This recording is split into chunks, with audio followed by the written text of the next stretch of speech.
You have got to stop doing these things to your skin. Well, hey guys, welcome back. In today's video, I'm going to be sharing with you 5 things you need to stop doing to your skin.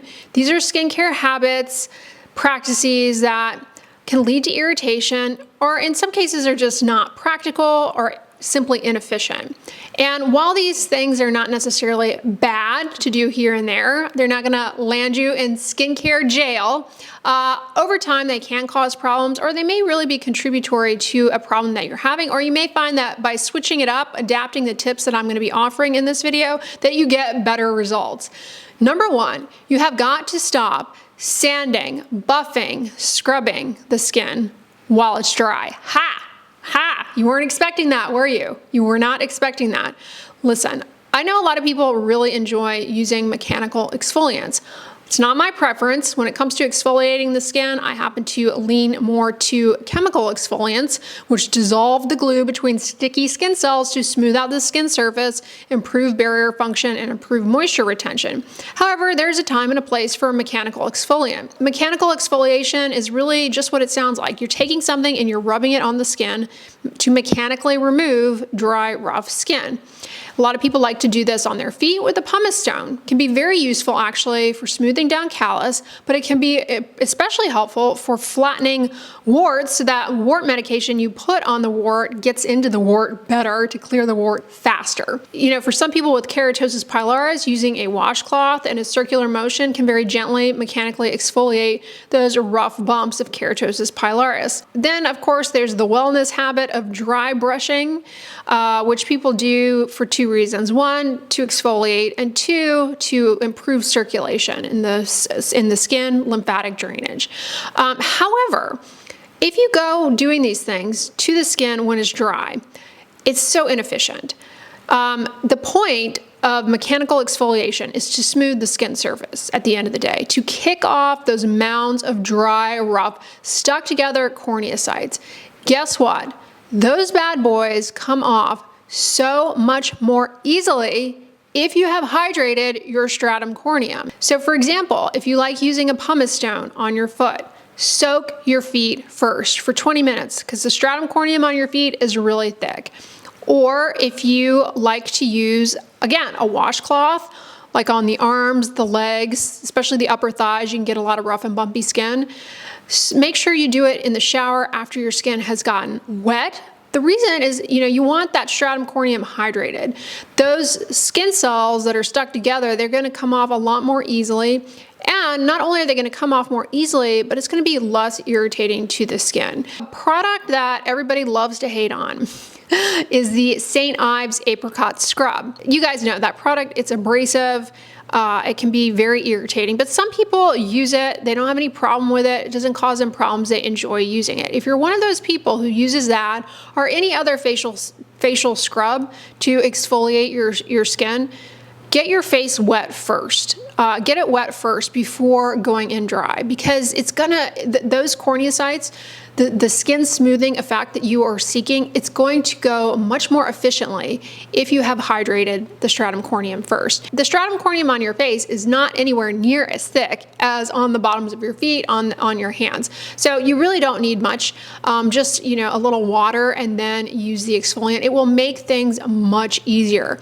As a matter of fact, so recently I did a video for you guys all about how to repair skin fast, where I talk about doing wet wrap therapy, where first you soak the skin, then you apply moisturizer. This is for people who are dealing with really dry skin, atopic dermatitis, but the same principle here holds true as well, is that when you've soaked the skin, when you've gotten it wet and hydrated, that heaped up stuff, it naturally will exfoliate even on its own.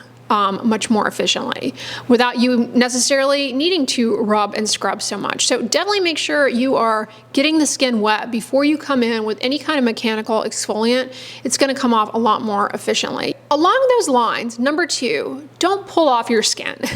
I know it sounds like, what? Who is doing that? But trust me, you are doing it. I guarantee you try and do it at some point. For example, a lot of people will develop a hangnail. Very uncomfortable. They are a nuisance.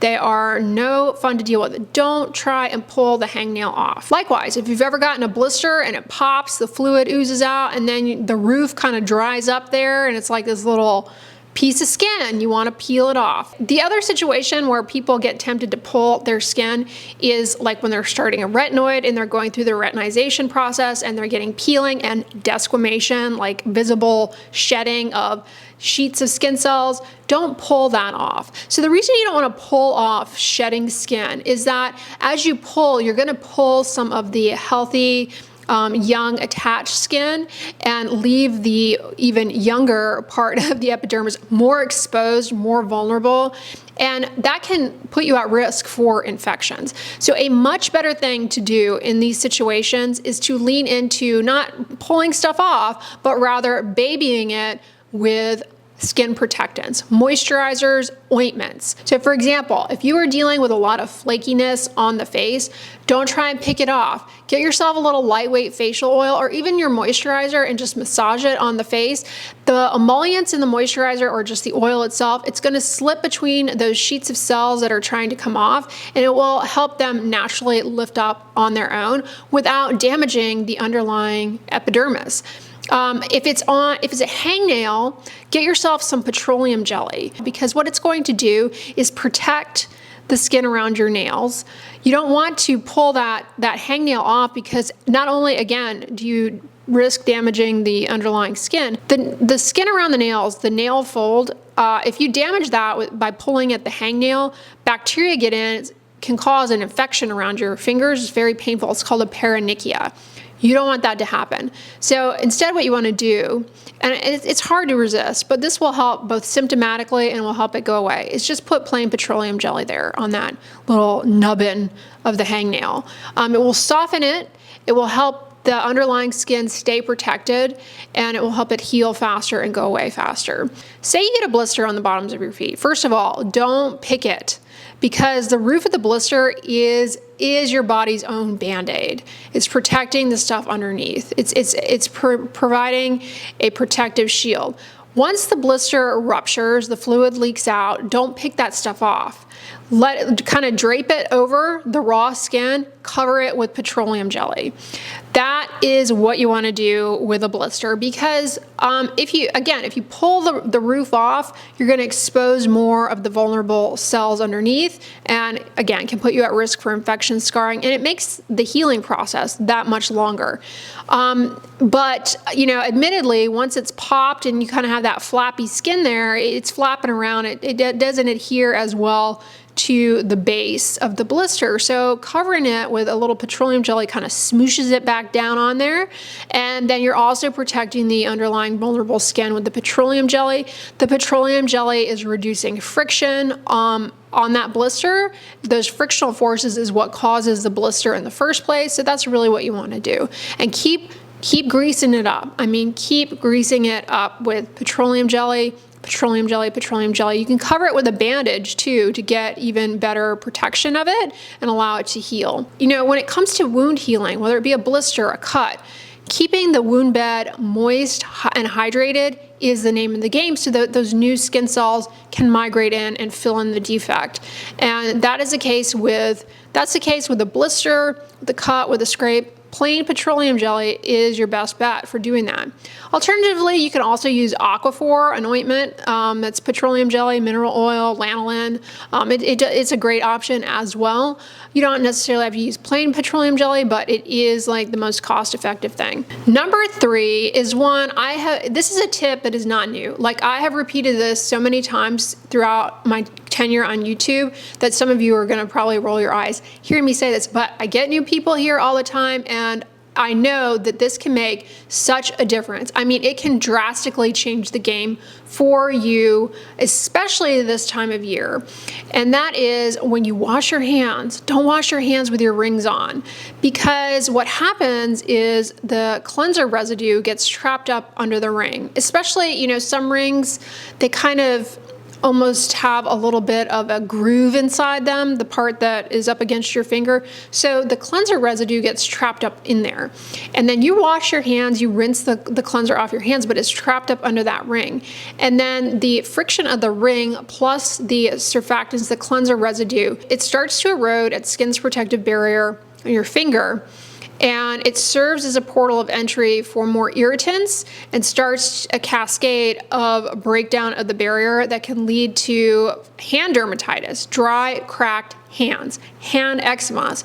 Especially, you know, a lot of you guys work in healthcare or you work in food preparation, you are washing your hands a ton.